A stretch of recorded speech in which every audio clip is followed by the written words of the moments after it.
So I got to thinking about my first this, my first that, a first this, a first that. I think everybody remembers their first something. The first time that you went to Disney World, the first time that you rode a roller coaster, the first time you fell in love, the first time you drove a car, the first time you bought a car, the first time you bought a house. And I especially think about stuff like the first time that you hear a song that you really like. Now, science obviously has proven that there's a chemical that is fired in your brain in response to things you enjoy, like the first time you've heard a song that you really, really like. There's all sorts of different first time for this. There's a first time for everything, is what they say. So, I got to thinking about it, a bunch of different stuff, and I started harking back to the first time that I remember going to Cedar Point. I know scattered all over the states there are different theme parks and so on, and I'm just remembering the first time that I was at Cedar Point, and I couldn't ride any of the rides. I was too short for it, and I just I think maybe like the Junior Gemini, little rides like that, just kiddie rides basically. And I can remember my cousins, who were, I think, just teenagers, just becoming teenagers at that point maybe, were able to ride all of the big rides at the time, which at the time, actually, the first time I was there, the Gemini was actually the biggest ride there. The Magnum hadn't even come out yet. And I just remember feeling kind of depressed that I couldn't ride anything. At the same time, that was also the first time that I got stung by a bee. Now, I do really remember that. I don't remember the pain, but I do really remember getting stung. I remember crying for quite a while, or what seemed like a while in my mind. And there was a lady who just happened to be right there in the area. She actually had a medical kit, which had some kind of a vial of medicine. I don't even know what it is, but it was I don't know exactly what it is, but anyway, she applied it to my hand where I got stung, and you can get over anytime you want. And I just remember my dad carrying me all the way back to the motorhome. We used to drive my grandpa's motorhome to Cedar Point, and we'd get 8-9 of us in that motorhome easily. It was a long motorhome. It was a Class A, I think.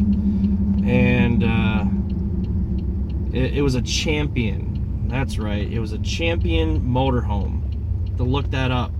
It was a 1984 Champion motorhome. So my grandpa hadn't owned it 3 years when we went down there to Cedar Point for the first time. But anyway, just going back and remembering that kind of stuff. I remember the first time that I drove a car by myself. I'm pretty sure that when I did, I'm pretty sure that one of my girlfriends, not like one of, like I've got a lot or something. I'm pretty sure that, why are you fucking honking at me?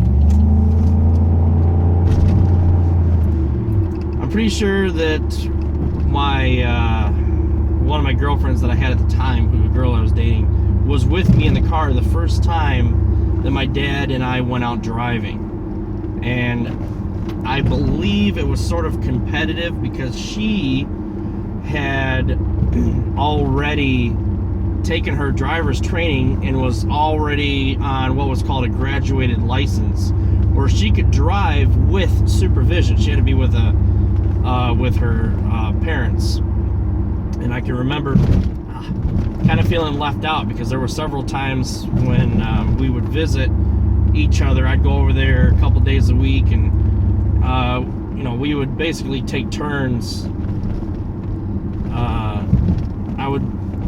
My parents would drive me there one day, her parents would come pick us. I mean, it was a back and forth deal, but I remember it being a little bit on the competitive side for me, because she was already driving on her own, and I was Holt was the school that I went to was kind of behind other schools. They did a summer program, whereas a lot of the local schools in the area did a school year program. And so I had to wait till summer in order to take driver's training, and she was able to take it during the school year. So I basically fell behind her, not because of age or anything, but just because that's just the way that the school district had worked at the time. And it was the first year that the state of Michigan had gone to a graduated license setup. It used to be that once you turned 16, you could take driver's training and pretty much walk into the Secretary of State, and you were licensed. There wasn't anything more to it. That was it. And then they adopted a graduated driver's license system, where it was a 3-step process. The first step was you could only drive with your parents, only between certain hours. The second step was you could drive on your own, only between certain hours, or with your parents or legal guardian outside of that. And then the third step is obviously a full out license.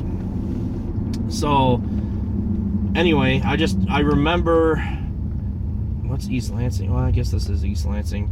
I remember it was just, he's a Pete. He's in a fucking hurry. Yeah, that makes sense. Anyway, I just remember the first time driving on my own, being nervous. I had a tendency to pull left on the steering wheel all the time. It was just something that I always did. And my dad was, he was always criticizing me for that. I remember the first time I drove a stick shift. It was in my dad's S10. It was a 1987 or 88 S10, and it had a ceramic clutch. And that thing was so hard to drive. Not only was I practicing driving, but I was also practicing a stick. And so it was very frustrating, because that clutch, it had a 4-cylinder, 100 horsepower at most, and that clutch would just grab. You just let the clutch shut, you release the clutch just a little bit, and it would just grab, and it would yank. And it was grueling, because I was learning on that. I can't tell you how many times I stalled out. I mean, my dad was getting so pissed, I know. But, he'd learned at a young age to drive stick shifts, and it took me a while, but eventually I was able to get it, and I was pretty good at it. And then my first truck, the first vehicle I ever owned, was a stick. It was a 3-speed with a low gear. It was my Blazer. I've talked about that before. That had a V8, quite a bit more power, and didn't have a ceramic clutch. So you could really, you could feather that clutch and you wouldn't worry about stalling out. It was just easy to drive. It was an easy stick, very easy. And then my dad's other S10 that he got, it was a 2000 S10 Extreme. That had a hydraulic clutch, and that was pretty easy to drive. It really was. I mean, they made stick shifts fairly easy to drive. That had a 4-cylinder in it as well. And yeah, it was fairly easy to drive.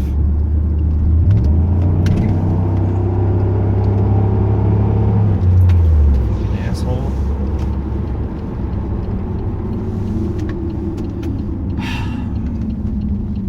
Anyways, so the first time for this, the first time for that. Of course, we all remember our first love.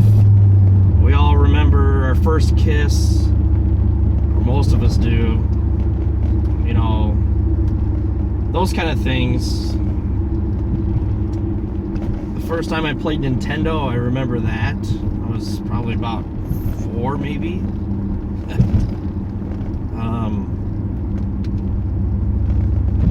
There was a lot of things that I remember. What's amazing though, and I think I'll talk about this in another video, it's amazing what we learn. It's, to me, like I said, I'll talk about that in another, maybe on the trip home. But of course I remember the first time I saw my son, my newborn, both my kids. That's an experience that you'll never forget. And yeah, it's pretty cool. It's just sitting down and thinking about the first stuff. Usually it's not something that I really sit down per se and say, you know what's the first time I did all this, that, and the other thing. Usually it's a memory or a smell or a song, I mean, that triggers your memories to just come back to you all of a sudden. That happens with me a lot, where I'll forget something and then I'll hear a sound, and then a span of 2 years will just suddenly flash before my eyes, and I'll start remembering and reliving, and it's pretty cool. I guess they say sometimes your whole life flashes before your eyes. Well, that'll happen if I'm remembering something. I'm gonna follow you. No, it's not. But so yeah, it's amazing the things that we remember and the things that we don't remember. Experiences that seem to really latch on to our memory are either traumatic experiences or joyful experiences. And of course there's a lot of stuff I can't remember. But it's amazing how our brain maps that stuff out, how certain things are just there. There's East Lansing again. They're really watching this road right there. Oh, what the hell was that? Seriously? You guys see that? Did not even bother stopping. There was no stop involved there. What is it with people? Public transit drivers are so irritating. It's like they're above the law or something.